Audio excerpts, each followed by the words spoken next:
사랑하는 성도 여러분, 영혼이 잘 되어 범사가 잘 되고 강건하시기를 주 예수님의 이름으로 축원합니다. 오늘은 세 번째로 마태복음 6장 9절로 13절에 주 예수님이 가르치신 기도에 관하여 살펴봅니다. 지난주에 나라가 임하시오며에 담긴 뜻을 살펴보았습니다. 나라는 백성, 주권, 영토 이 세 가지의 구성 요소가 있으므로 하나님 나라가 임하는 것이란 죄의 종인 사람이 주권을 가진 하나님의 백성이 되는 것, 죄와 사망의 법으로 지배받던 삶의 영역이 생명과 성령의 법으로 지배받게 되는 것을 의미합니다.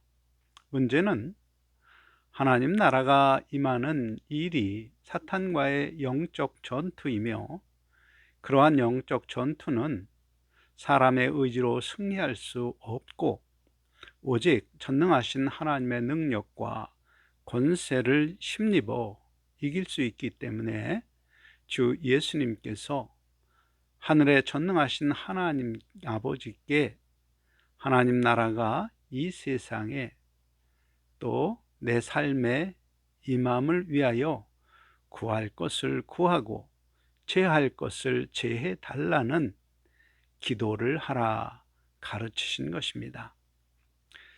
이에 이어서 주님이 가르치신 기도는 뜻이 하늘에서 이룬 것 같이 땅에서도 이루어지이다입니다. 이 가르침에서 먼저 문법적으로 주목할 표현이 있습니다. 곧 땅에서 하나님의 뜻이 이루어지는 것은 현재 진행형이고, 하늘에서 뜻이 이룬 것은 완료형입니다. 그러므로 하늘에서 시작된 어떤 일이 하늘에서는 이미 하나님의 뜻대로 이루어져 완료된 상태의 표현입니다. 한편 이루어지다란 말은 나의 소망을 간구하는 말이 아니라 내 마음의 믿음을 고백하는 말입니다. 그러므로 이 가르침을 다르게 표현하면 하나님의 뜻이 완전하게 이루어진 상태의 하늘처럼 이 땅에서도 하나님의 뜻이 완전하게 이루어질 것을 믿는 믿음의 고백입니다. 따라서 이 가르침을 바르게 이해하려면 먼저 하늘에서 이루어진 하나님의 뜻이 무엇인지 알아야 합니다. 창세기에 보면 아담을 미혹한 사탄이 이미 타락한 상태로 나타난 것을 볼 때 하나님은 아담의 창조 이전에 천사와 같은 영적인 존재들을 창조하셨고, 그들 중 일부는 사탄처럼 타락한 존재로 영의 세계가 아닌 물질 세계의 존재함을 보여줍니다. 그런데 이사야 14장에 그런 영적 존재들에 관한 기록이 있습니다. 이사야 14장 12절, 너 아침의 아들 계명성이여 어찌 그리 하늘에서 떨어졌으며, 너 열국을 엎은 자여 어찌 그리 땅에 찍혔는고. 이 말씀에 열국을 엎었다는 것은 하나님이 세운 기존의 질서를 깨트렸다는 의미입니다. 그 결과로 하늘에서 땅으로 떨어진 영적 존재가 있고, 그를 계명성이란 별로 표현합니다. 대부분 신학자는 하늘에서 땅으로 떨어진 계명성이란 별로 표현된 존재를 하나님께서 창조 때 영의 세계를 관리하는 권한을 위임받은 천사장 루시퍼로 설명합니다. 그러므로 하늘의 천사장이었던 루시퍼가 하늘의 질서를 깨트리는 죄를 범함으로 하나님의 징계를 받고 땅으로 떨어져 사탄으로 불리게 된 것입니다.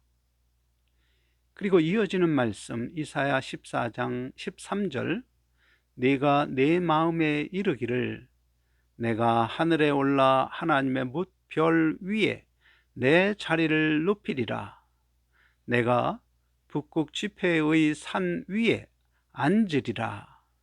이 말씀은 루시퍼가 하늘의 질서를 엎을 때 그의 마음에 품은 생각을 보여줍니다.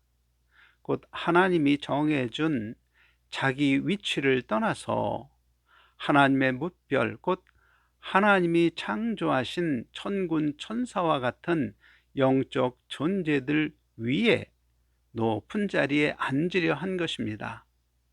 더구나 이사야 14장 14절에 보면 가장 높은 구름에 올라가 지극히 높은 이와 같아지리라 하는도다.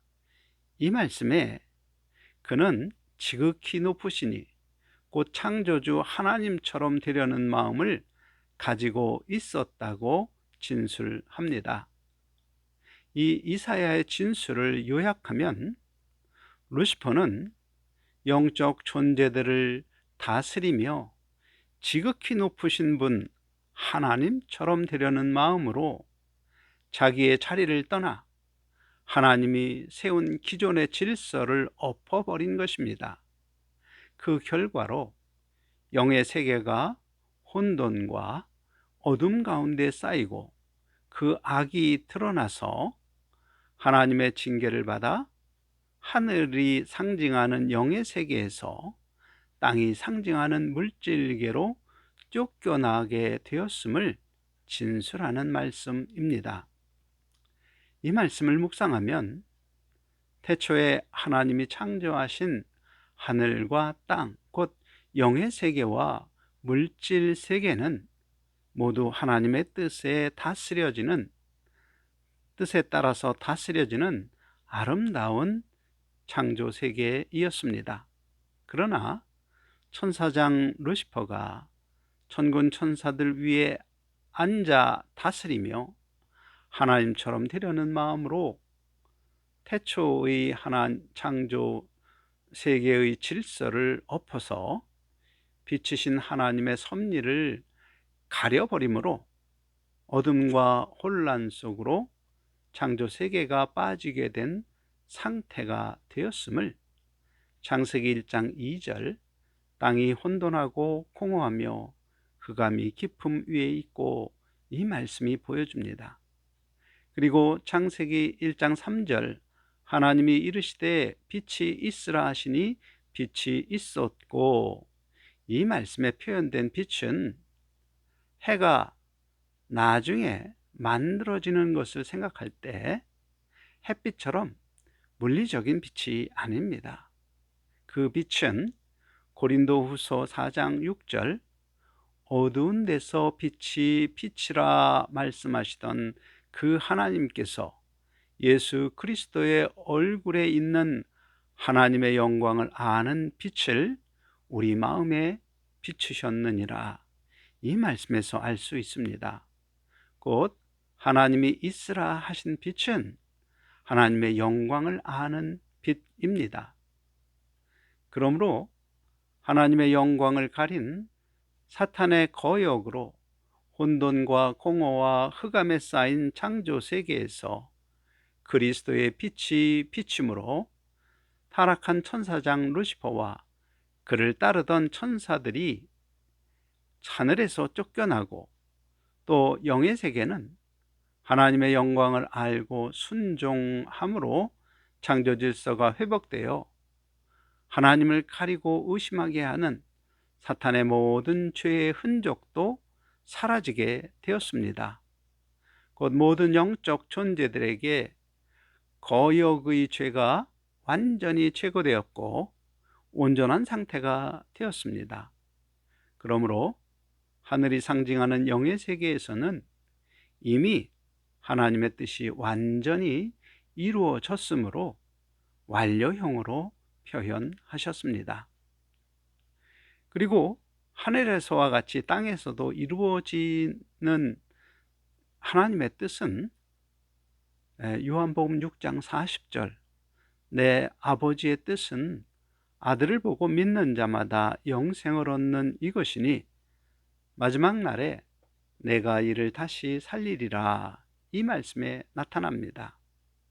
곧 하나님의 아들 예수 그리스도를 주와 그리스도로 믿고 영접하여 하나님의 영광을 아는 하나님 자녀들이 늙고 죽는 육신의 몸이 아니라 영생하는 몸으로 부활하는 것입니다. 이것이 하나님의 뜻입니다. 그러므로 하나님은 그 뜻을 위하여 아담의 타락 이후 메시아의 오심을 예언과 예표로 성경에 기록하여 약속하셨고, 그 약속을 따라 예수님이 오셔서 하나님의 뜻을 위하여 십자가의 죽음을 통한 구원 역사를 다 이루셨습니다. 그리고 예수님이 구주이심을 전하는 전도와 그분의 가르침을 따라 삶으로 온전한 성도로 성장하게 됨을 통하여 이 세상이 하나님 나라로 회복되는 중입니다. 그러므로 현재 땅이 상징하는 물질 세계에서는 하나님의 뜻이 이루어지고 있음을 나타내는 진행형 표현을 한 것입니다. 이 땅에서 하나님의 영광을 가리고 있는 죄를 제거하고 하나님의 뜻이 이루어지는 방법은 크게 두 가지를 생각할 수 있습니다. 첫째는 예수 복음이 땅에서 전 땅 끝까지 전파되고 있는 것입니다. 곧 예수님의 명령인 마가복음 16장 15절, 너희는 온 천하에 다니며 만민에게 복음을 전파하라, 이 명령을 마음에 받은 제자들이 복음을 전하는 일이 전도입니다. 이 전도를 통하여 진리, 곧 예수님이 나의 죄를 십자가에서 대신 속량하셨으므로 그 사실을 믿는 사람은 하나님의 자녀가 되는 권세를 받아 하나님 백성으로 살며 영생 부활의 은혜를 누리게 된다. 이 진리가 세상에 전파되어 하나님의 영광을 보지 못하도록 사람들의 눈을 가린 그 죄가, 그 어둠이 걷히는 것입니다. 둘째는 믿는 사람의 마음 안에 임하신 성령께서 하나님 중심의 가치관으로 살도록 하나님 말씀의 빛을 마음에 비춤으로 하나님의 영광을 가리고 있던 죄가 걷히는 것입니다.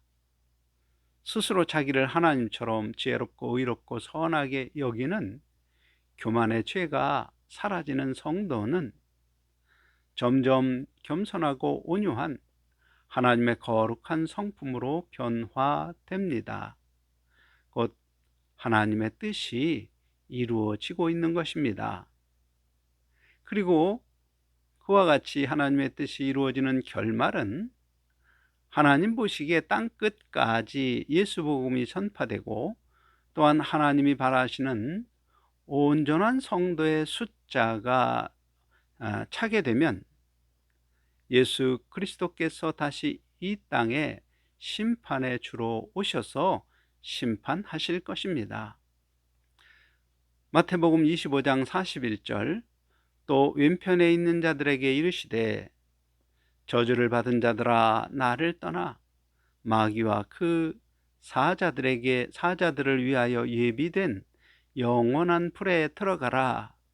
이 말씀은 그때 사탄과 그를 따르는 악한 영과 또 그에게 속한 모든 사람의 영혼을 지옥불에 던져 넣어 사탄의 흔적을 소멸하실 것을 예언하시는 말씀입니다. 이것이 하늘에서와 같이 땅에서도 하나님의 뜻이 완전히 이루어진 상태입니다. 그런데 이런 하나님의 일은 모두 지옥에 들어가지 않으려는 사탄과의 영적 싸움입니다. 그러므로 저절로 이루어지는 것이 아닙니다. 예수님을 주와 그리스도로 믿은 사람들이 하나님의 뜻이 반드시 이 땅에서도 이루어질 것을 믿는 기도를 통하여 이루어짐을 알고 기도하라는 예수님의 가르침입니다. 그리고 요한계시록 21장은 기도할 때마다 성령의 인도에 순종함으로 사탄이 넣어준 생각대로 정욕과 탐심만족을 추구하는 육의 생명이 죽는 그런 순종으로 온전한 성도로 하나님 앞에 평가를 받아서 첫째 부활에 들어간 사람들을 어린 양의 신부요 각종 보석으로 구성된 하늘에서 내려온 거룩한 성 예루살렘으로 표현합니다. 그리고 계시록 21장 23절로 24절 그 성은 해나 달의 비침이 쓸데없으니 이는 하나님의 영광이 비치고 어린 양이 그 등불이 되심이라. 만국이 그 빛 가운데 다니고 땅의 왕들이 자기 영광을 가지고 그리로 들어가리라 선언합니다. 곧 하나님의 영광을 가렸던 어둠이 완전히 사라진 상태를 나타냅니다. 이것이 하나님의 뜻이 온전히 이루어진 땅의 모습입니다.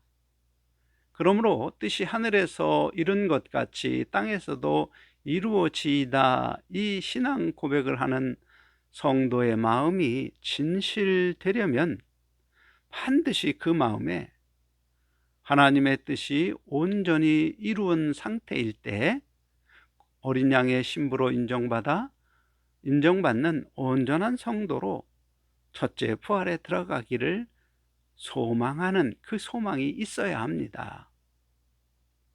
그런데 예수님의 가르치심을 바르게 이해하지 못하면 기도를 통하여 하나님의 뜻이 이루어지는 것이 아니라 내 정욕과 탐심이 바탕이 된 그러한 소망으로 기도합니다. 가령 11조를 1억씩 하게 해달라는 기도와 같이 그런 기도를 하며 오히려 사탄의 미혹에 빠져 응답을 얻지 못하고 의심만 하게 됩니다. 성경은 그러한 사람들의 기도를 야고보서 4장 3절에 너희가 얻지 못함은 구하지 아니하며 구하여도 받지 못함은 정욕에 쓰려고 잘못 구함이니라, 이 말씀에 잘못 구하는 기도라고 말합니다. 한편 예수님은 제자들이 누가 크냐의 문제로 다투는 것을 보시고 누가복음 22장 26절에 너희는 그렇지 않을지니 너희 중에 큰 자는 젊은 자와 같고 다스리는 자는 섬기는 자와 같을지니라고 말씀하셨습니다. 이 말씀에 성도가 잘못 구하는 이유를 발견할 수 있습니다. 그 사람이 생각하는 다스리는 큰 자는 약육강식의 법칙을 따라 내가 다른 사람 위에 군림하고 내 마음대로 부리고 지시하는 것이지만, 하나님의 다스림은 오히려 다른 사람을 섬기는 것이므로 섬기는 자가 큰 자라 말합니다. 다른 사람 위에 군림하기를 원하는 사람의 마음은 아직 약육강식의 법칙, 그 사탄의 법이 지배하는 것입니다. 아직 어둠이 하나님의 뜻을 가리고 있는 것입니다. 그러므로 하나님의 기뻐하시는 다스리는 자, 곧 과부와 고아와 같이 연약한 사람들을 돌보는 섬김으로 다스리는 자가 되려면 먼저 내 안에서 성령의 역사하심을 따라 하나님의 뜻이 이루어져야 하는 것입니다. 그러나 그것은 사람의 의지로 할 수 있는 것이 아닙니다. 세상의 부귀영화를 바라보는 소망이 아니라 하늘의 영광의 부활을 바라보는 소망이 있어야 가능한 것입니다. 그러므로 예수님은 이를 위하여 하나님의 뜻이 반드시 이루어질 것을 믿는 신앙을 마음에 품고 기도하도록 가르치신 것입니다. 이어지는 가르침은 오늘날 우리에게 일용할 양식을 주시고입니다. 앞에서는 영적이며 형이 상학적 기도를 가르치셨지만 이제 구체적인 것을 구하는 기도를 하라 가르치십니다. 성경에 나타나는 양식에는 입으로 먹는 몸을 위한 양식이 있고 또 영적 성장을 위한 영의 양식이 있습니다.